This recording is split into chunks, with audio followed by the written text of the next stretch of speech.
శ్రోతలకు నమస్కారం. మన ఛానల్కు స్వాగతం. కథ సారీ చెప్పాలని, రచన అనన్య గారు. ఇంకోసారి దాన్ని చూడొచ్చు కదా అని ఆ పెద్ద ఆయన అన్న మాటలే రాజేష్ చెవుల్లో ధ్వనిస్తూ ఉన్నాయి. బైక్ నడుపుతున్నాడు కానీ చుట్టూ నడుస్తున్న వాహనాల రొద, హారన్లు ఇవేమీ తనకు వినిపించటం లేదు. ఆ పెద్ద ఆయనే గుర్తొస్తున్నారు. ఈ మధ్య రాజేష్కి ఆఫీసులో పని ఎక్కువైంది. ఆ విసుగంతా తన మీదే చూపిస్తున్నాడని అతని భార్య నిత్య ఆరోపిస్తూనే ఉంది. పేరుకు ఏరియా హెడ్ అయినా చెప్పుకోవడానికి, ఖర్చు చేయడానికి జీతం బాగానే అందుతున్నా చేసే ఉద్యోగం మార్కెటింగ్ రంగంలో అవ్వటం వల్ల కారులో తిరగటానికి 1-2 గంటలు పడుతుందని, బైక్ మీదే గంటల కొద్దీ గడపటం వల్ల నడుము మణికట్లు నొప్పులు రావటం, దుమ్ము ధూళి వల్ల దగ్గులు, తలనొప్పులు, జుట్టు ఊడటం, ఒకటేమిటి ఎన్నైనా వస్తున్నాయి ఇబ్బందులు.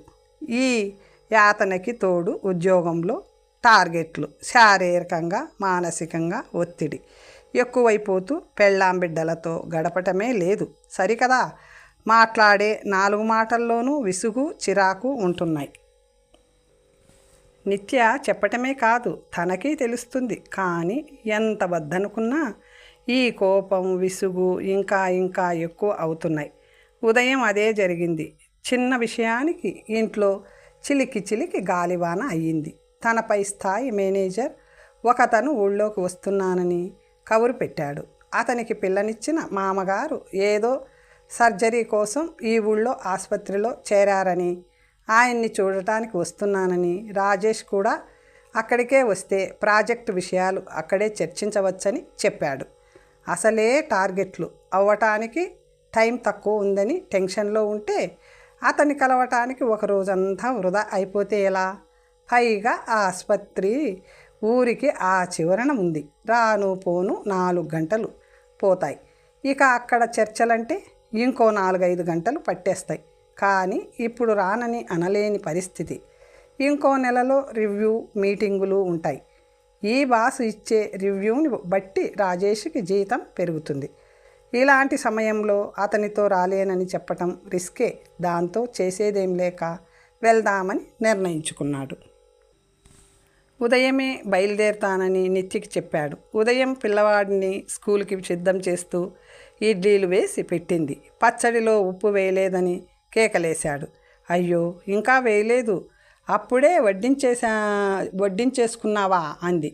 అప్పుడే నా 7ంటికి బయలుదేరాలి అని ముందే చెప్పాను కదా అన్నాడు. చంటిగాడికి స్నానం చేయించడానికి వెళ్ళాను, ఇదిగో వస్తున్నా, ఒక్క నిమిషం అంది. చట్నీ అంతా చేసిన దానివి ఉప్పు వేయడానికి ముహూర్తం కుదరలేదా తమరికి అని విసుక్కున్నాడు. వాడు బాత్రూమ్కి వెళ్ళాడు, అందుకే వెళ్ళాను, వచ్చి వేద్దామనుకున్నాను, ఈలోపే నువ్వే వచ్చేసావు అంది. అంటే నేను రావటమే తప్పంటావు? పోని మళ్ళీ గదిలోకి వెళ్ళి ఒక అరగంట సేపు అద్దం ముందు నుంచొని రానా అని మళ్ళీ చిర్రుబుర్రులాడాడు. ఇదిగో వచ్చేసా, ఆ ప్లేట్ పక్కకి పెట్టేసేయి, ఇదిగో ఉప్పు వేసిన చట్నీ ఈ ప్లేట్లో తిను అని ఇంకో ప్లేట్ అందించి అందులోకి ఇడ్లీలను మార్చింది. ఇప్పుడు ఆ పచ్చడి ఏం చేస్తావు, పడేస్తావా అన్నాడు. పడైనులే అంది. డబ్బులు ఎక్కువైపోయాయి, నీకు సంపాదించేవాడికి తెలుస్తుంది బాధ అన్నాడు. పడైను మహాప్రభో, నీకు టైం అవుతుంది కదా, బయలుదేరు అంది. అంటే నోరు మూసుకోమంటున్నావు అంతేనా అన్నాడు. కాదు, నిజంగానే టైం అవుతుంది కదా, ఇబ్బంది పడతావని. మొగుడితో తప్ప అందరితోనూ సవ్యంగానే మాట్లాడతావు. నా కర్మ, ఇప్పుడు నేను ఏమన్నాను? ఏమీ అనలేదు, నాకే ఊసిపోక అడుస్తున్నాను. సరే, వాడికి టైం అవుతుంది, స్నానం చేయించాలి, నువ్వు తినేశాక ఈ కాఫీ తాగి తలుపు దగ్గరికి వేసి వెళ్ళిపో అన్నది. వేస్తానులే, మీ ఇంట్లో లాగా వదిలేసి వెళ్ళను. ఏంటి ఏమన్నావు? ఏం లేదు. అంత ధైర్యమా? లేదు, ఏదో అన్నావు, చెప్పు అన్నది. నిన్ను చాలా చక్కగా పెంచారని అంటున్నాను అన్నాడు. ఇప్పుడు ఆ మాటలు మాట్లాడే టైం ఉందా నీకు అన్నది. పొద్దున్నే లేచి వాడిని తెమల్చి నాకు టిఫిన్ దగ్గరుండి పెట్టొచ్చు కదా, రోజు అలాగే పెడుతున్నాను కదా, ఈరోజు వాడి స్కూల్ టైంలో నువ్వు బయలుదేరుతున్నావు రోజు కంటే త్వరగా. అవును, అది నా తప్పే. చాలా సంతోషం. ఈ కాలంలో పెళ్ళాలకి ఇవన్నీ ఏం తెలుస్తాయి? మొగుడు ఎంత కష్టపడి వచ్చినా అనవసరం. ఇప్పుడు మళ్ళీ మొత్తం ఆడాళ్ళందరినీ ఒక తాటికి కట్టి స్టేట్మెంట్లు ఇస్తున్నావా? ఇక చాలు రాజేష్, నీకు వాడికి కూడా టైం అవుతుంది. నువ్వు మాట్లాడడం అంటే మాట్లాడతాను, వద్దంటే ఆపేస్తాను. అదే కదా నీకు కావాల్సింది అన్నాడు. అది కావాలి ఇది కావాలి అని పోరు పెట్టే పెళ్ళాం దొరికితే బాగుండేది. నీకు అడగటం లేదు కదా, అందుకే ఇంకా లోకువయ్యాను. పెళ్ళైన కొత్తల్లోనే బాగుండేది. వస్తూ వస్తూ మల్లెపూలో పానీపూరీలో చెరుకు రసమో ఏదో ఒకటి తెచ్చేవాడివి. ఇప్పుడు ఇంటికి రావటం అంటేనే బాధ అయిపోతుంది నీకు. అయినా ఏనాడు ఏమీ అడగకుండా సహకరిస్తుంటే నాకు మిగిలేది ఇది. ఏదో ఒకటి చెయ్యి. పొద్దున్నే ఈ డిస్కషన్లు నా వల్ల కాదు. నీ టెన్షన్లన్నీ చూపించటానికి నేనే దొరికాను. నువ్వు కూడా అందరితోనూ బాగానే మాట్లాడతావు.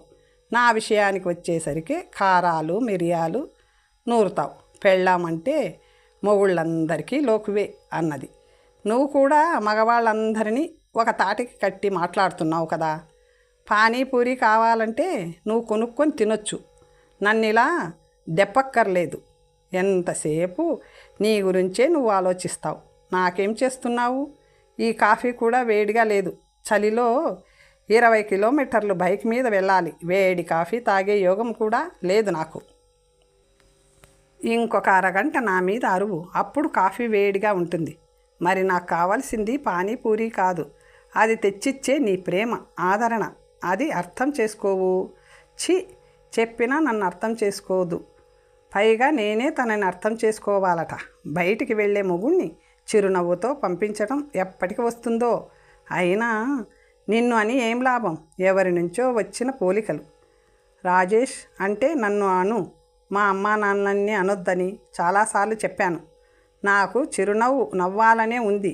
ఇలా ఉండటం నాకేం ఇష్టం కాదు. నా మీద పొద్దున్నే ఇలా అరుస్తుంటే ఎలా నవ్వమంటావు? అంది నిత్య కన్నీళ్లు పెట్టుకుంటూ. మాట్లాడితే ఈ ఏడుపొకటి అంటూ కాఫీ తాగకుండానే విసురుగా బయటకు వెళ్ళి బైక్ స్టార్ట్ చేసి రోడ్డున పడ్డాడు రాజేష్. చెవిలో ఎఫ్ఎంలో పాటలు పెట్టుకొని వింటూ 20 కిలోమీటర్లు నగరవాహన సముద్రాన్ని ఈది వెళ్ళేసరికి కాస్త మూడు మారింది రాజేష్కి. హాస్పిటల్లో రాజేష్ బాస్ సత్యని కలిశాడు. ఐసీయూలో అతని మామగారిని ఒకసారి పలకరించి ఐసీయూ వెయిటింగ్ ఏరియాలో మూలకున్న 2 కుర్చీలు చూసుకొని కూర్చున్నారు ఇద్దరు. సత్య తన బావమరిదితో నేను కాసేపు ఇక్కడ ఉంటాను కదా, ఒకసారి నువ్వు ఇంటికి వెళ్ళిరా అని పంపించాడు. కాసేపు ఆఫీసు విషయాలు చర్చించుకున్నాక క్యాంటీన్లో బిస్కెట్లు టీ లాగించి మామూలుగా రాజకీయాలు షేర్ మార్కెట్లు కబుర్లు చెప్పుకుంటున్నారు ఇద్దరు. 2 కుర్చీల అవతల కూర్చున్న ఒక వృద్ధుడిని ఇంతవరకు వాళ్ళు గమనించలేదు. అయినా ఆయనే రాజేష్ని పిలిచి, బాబు ఇక్కడ ఫోన్ ఛార్జింగ్ పెట్టాను, నా బ్యాగ్ ఇక్కడ ఉంది, ఐసీయూ నుంచి నర్సు నన్ను రమ్మని పిలిచింది, ఒకసారి వెళ్తాను, కొంచెం నా ఫోన్ బ్యాగ్ చూస్తారా బాబు అన్నారు. రాజేష్ వాచ్ చూసుకుంటూ నేను ఇక్కడ ఇంకో అరగంట మాత్రమే ఉంటానండి, ఈయన కూడా ఇంకా బయలుదేరుతారు అన్నాడు. అబ్బే 5 నిమిషాల్లో వచ్చేస్తాను బాబు అన్నారు ఆయన. సరే వెళ్ళిరండి అన్నాడు రాజేష్. ఆ పెద్ద ఆయన నడిచి వెళ్తుంటే గమనించాడు రాజేష్. చేతివేళ్ళు సన్నగా వణుకుతున్నాయి.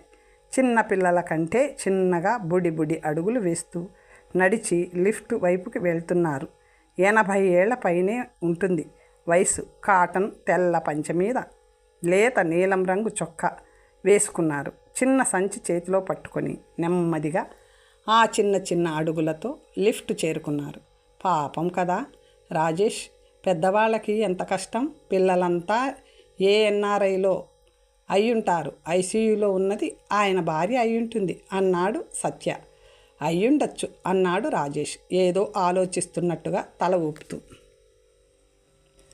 పిల్లలు ఏ అమెరికాకో ఆస్ట్రేలియాకో చదువుకో ఉద్యోగానికో వెళ్తాం అన్నప్పుడు ఆనందంతో అందరికీ మావాడు ఆ దేశంలో ఉన్నాడు, మా అమ్మాయి ఈ దేశంలో కాపురానికి వెళ్ళింది అని చెప్పుకుంటారు. తీరా పిల్లల ఆదరణ తల్లిదండ్రులకు అవసరం అయ్యేసరికి వాళ్ళు రాలేరు. ఇక్కడ వీళ్ళు ఒక్కరే ఉండిపోతారు. ఇప్పుడు మా బావమరిదిని చూడు, ఇక్కడ ఉన్నాడు కనుక తండ్రిని చూసుకుంటున్నాడు. మేము పిలవగానే పలికేలా ఉన్నాం కాబట్టి మా మామగారికి సర్జరీ అనగానే వచ్చి వాలిపోయాం. హాయిగా ఉన్నారు వాళ్ళు అని తన అభిప్రాయం తాను కుండ బద్దలు కొట్టినట్టు చెప్పుకుపోయాడు సత్య. అవునన్నట్టు తల ఊపుతూ వింటున్నాడు రాజేష్. రాజేష్ తల్లిదండ్రులు తమ సొంత ఊళ్ళోనే ఉంటున్నారు. తన అన్నావదినలతో కనుక కొంత నిశ్చింతగానే ఉంటుంది రాజేష్కి. అప్పుడప్పుడు తన ఇంటికి వస్తూ వెళ్తూ ఉంటారు. అత్తమామలకి నిత్య ఒక్కతే కూతురు. ఈ ఊళ్ళోనే పక్క ఏరియాలో ఉంటూ తరచూ రాకపోకలు సాగిస్తూ ఉంటారు వాళ్ళు కూడా. ఈలోగా ఆ పెద్దాయన మళ్ళీ లిఫ్ట్ దిగి అలాగే బుడిబుడిన అడుగులు వేసుకుంటూ దగ్గరకు వచ్చారు. ఈసారి మరింత నిశితంగా గమనించాడు రాజేష్. ఆయన చెయ్యే కాదు, మెడ కూడా సన్నగా వణుకుతున్నట్టుగా ఊగుతుంది పాపం. ఇంత వృద్ధాప్యంలో ఆయనకే ఇలా ఉంటే భార్యను చూసుకోవలసి రావటం ఎంత దారుణం అనుకున్నాడు. పెద్ద ఆయన పక్కకి వచ్చి కూర్చుంటూ, చాలా థ్యాంక్స్ బాబు, ఏదో సంతకం కావాలని పిలిచింది నర్సు అన్నారు. పర్వాలేదండి, ఎవరున్నారండి ఐసీయూలో అని అడిగాడు రాజేష్. మా ఇంటావిడ బాబు 4 ఏళ్లుగా నలతగానే ఉంటుంది. 2 రోజుల కిందట రాత్రి ఉన్నట్టుండి వాంతులు చేసుకుంటే ఇక్కడికి తీసుకువచ్చాం బాబు అన్నారు. ఇప్పుడు బాగానే ఉందా అండి అన్నాడు రాజేష్. వాంతులు అలాగే, ఏదో మందు ఆ రాత్రే ఇచ్చారు, ఏవో టెస్టులు చేశారు,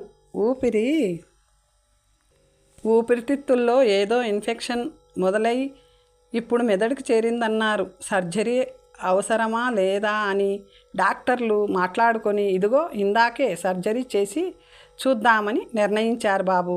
అందుకే సంతకం పెట్టమంటే వెళ్ళి వచ్చాను అన్నారు ఆయన ఆయాసంగా ఒక్కొక్క మాట పలుకుతూ. మీ పిల్లలు ఎవరూ దగ్గరలో లేరా అండి అడిగాడు సత్య. ఉన్నారు బాబు, 3 పిల్లలు ఈ ఊళ్ళోనే ఉన్నారు. రాత్రి ఒకరు పగలు ఒకరు ఇక్కడే ఉంటున్నారు. నన్ను ఇంటికి వెళ్ళిపోమన్నారు. నేనే ఇక్కడ ఉంటానని పట్టుబట్టాను. కొడుకు కోడలు స్నానాలు భోజనాలు చేద్దామని ఇందాకే వెళ్ళారు. కూతురు అల్లుడు ఇప్పుడు నాకు భోజనం తీసుకువస్తారు. రాత్రి మళ్ళీ చిన్న కొడుకు వస్తాడు అన్నారు. సత్య రాజేష్ ఒకరి ముఖాలు ఒకరు చూసుకున్నారు. మనం అనవసరంగా బోలెడు కథలు అల్లేసుకున్నాం కదా అన్నట్టు కళ్ళతోనే కానీ కనిపించకుండా నవ్వుకున్నారు. నేను ఫుడ్ కార్పొరేషన్లో చేసి రిటైర్ అయ్యాను బాబు. మాకు 22 ఏళ్లలోపే పెళ్ళయింది.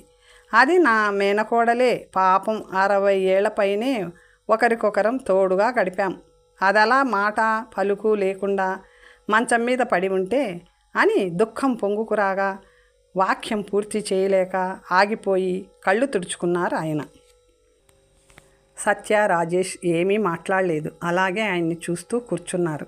ఆయనే మళ్ళీ మాట్లాడారు. పిచ్చి పిల్ల చిన్నప్పటి నుంచి గలగలా మాట్లాడేది, కమ్మగా పాటలు పాడేది.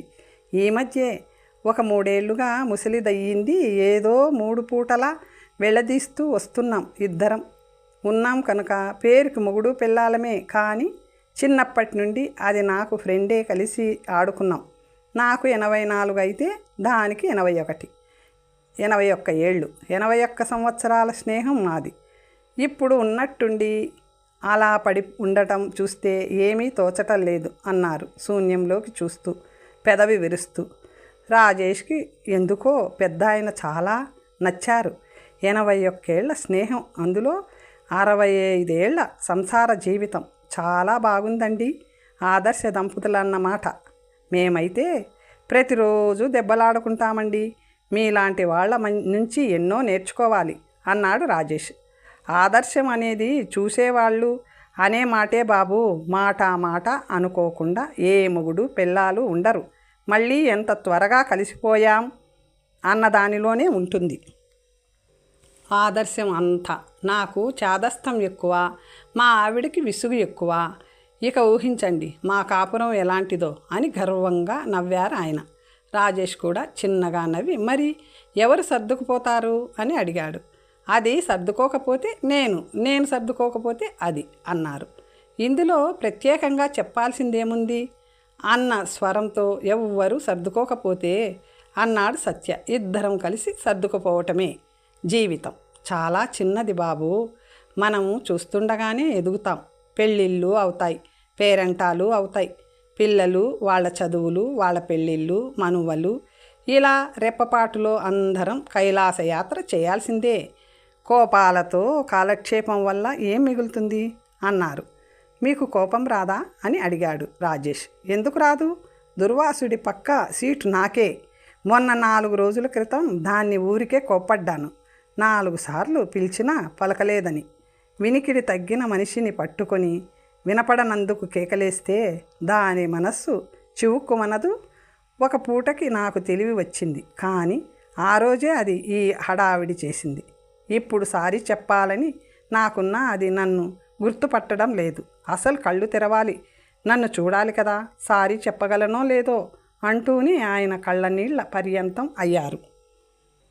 అంతలో మళ్ళీ పెద్ద ఆయన ఫోన్ మోగింది. మాట్లాడాక నర్సుకి ఈ పాత ఫైలు కావాలట, ఇచ్చేసి వస్తాను, ఇంకోసారి బ్యాగు కనిపెట్టి ఉండండి బాబు అంటూ లేవబోయారు. రాజేష్ చటుక్కున లేచి, నేను ఇస్తానండి, ఫైలే కదా, మీరు కూర్చోండి అన్నాడు. అలా కాదులే బాబు, ఆ వంకన ఇంకోసారి దాన్ని చూడొచ్చు కదా అని అంటూ ఆ చిన్ని చిన్ని అడుగులతో వణికే చేతులు కాళ్లతో లిఫ్ట్ వైపుకు నడిచారు. కాసేపటికి సత్య బావమరిది వచ్చాడు. సత్య మరోసారి తన మామగారిని పలకరించి బయలుదేరిపోయాడు. రాజేష్కి పనులు ఉన్నా పెద్దాయన పిల్లలు వచ్చే వరకు తోడుగా ఉండాలనిపించి ఆగాడు. ఇంకాసేపటికి వాళ్ళు వచ్చారు. డాక్టర్తో మాట్లాడారు. సర్జరీ వల్ల లాభం లేదని, ఇన్ఫెక్షన్ బాగా పాకిపోయిందని, ఇంకొన్ని గంటలే ఆవిడకి ఉన్నాయని వాళ్ళు తండ్రికి చెప్పారు. కూతురు వెక్కి వెక్కి ఏడుస్తుంది. కోడలు ఆవిడను ఓదార్చుతుంది. అల్లుడు కొడుకులు డాక్టర్లతో మాట్లాడుతున్నారు. పెద్ద ఆయన అలాగే కుర్చీలో కూలబడిపోయారు. ఈసారి ఆయన ఏడవటం లేదు. ఆయన చెప్పవలసిన సారీ చెప్పలేకపోయినందుకు బాధపడుతున్నారా? చిన్నతనంలో ఆవిడతో ఆడుకున్నవి గుర్తు చేసుకుంటున్నారా? పెళ్ళయ్యాక కలిసి పడిన సుఖదుఖాలు ఏమైనా తలుచుకుంటున్నారా? బతికించమని దేవుడిని కోరుకుంటున్నారా? ఆయనకే తెలియాలి. ఏమో, బహుశా ఆయనకి కూడా తెలియదేమో. శూన్యంలోకి చూస్తూ అలా ఉండిపోయారు. ఆవిడకి ఏమైనా అయితే ఆయన ఒంటరి అయిపోతారు. కంటికి రెప్పలా చూసుకునే పిల్లలు ఉన్నారని తెలుస్తుంది. కానీ పిల్లలు పిల్లలే, ఆవిడ ఆవిడే. ఆ స్నేహితురాలు లేని లోటుని ఎవ్వరూ తీర్చలేరు కదా. ఇక బయట చీకటి పడుతుంది, 20 కిలోమీటర్లు వెళ్ళాలి కనుక ఆయన్ని పిలిచి బాబాయ్ గారు, పిన్నిగారికి ఏమీ కాకూడదని కోరుకుంటున్నాను, కంగారు పడకండి అన్నాడు. దేవుడే కాయాలి బాబు, వెళ్ళి రండి అన్నారు హ్యాండ్ షేక్ చేస్తూ. రాజేష్ కాలింగ్ బిల్ కొట్టగానే నిత్య నవ్వుముఖంతో తలుపు తీసింది. లోపలికి వెళ్ళి హెల్మెట్ తీసిన వెంటనే మంచినీళ్ళు ఇస్తూ, సారీ రాజేష్, పొద్దున్న ఏదో హడావిడి, టైం అవ్వటం వల్ల నేనే పిచ్చిదానిలా నిన్ను అంటున్నా. నిత్య నోటికి చూపుడు వేలు అడ్డుపెట్టి ష్ అన్నాడు. తనతో తెచ్చిన క్యారీ బ్యాగ్ తీసి ఇచ్చాడు. నిత్య తనకిష్టమైన పానీపూరీల వాసనని మనసారా పీల్చి చిరునవ్వు నవ్వింది. తిరిగి చూసేసరికి టేబుల్ మీద పొగలు కక్కుతున్న తాజా కాఫీ కప్పులో నుంచి నురగను జుర్రుకుంటూ నిత్యకి కన్ను కొట్టాడు రాజేష్. కథ సమాప్తం. మరొక మంచి కథతో తరువాత కలుసుకుందాం.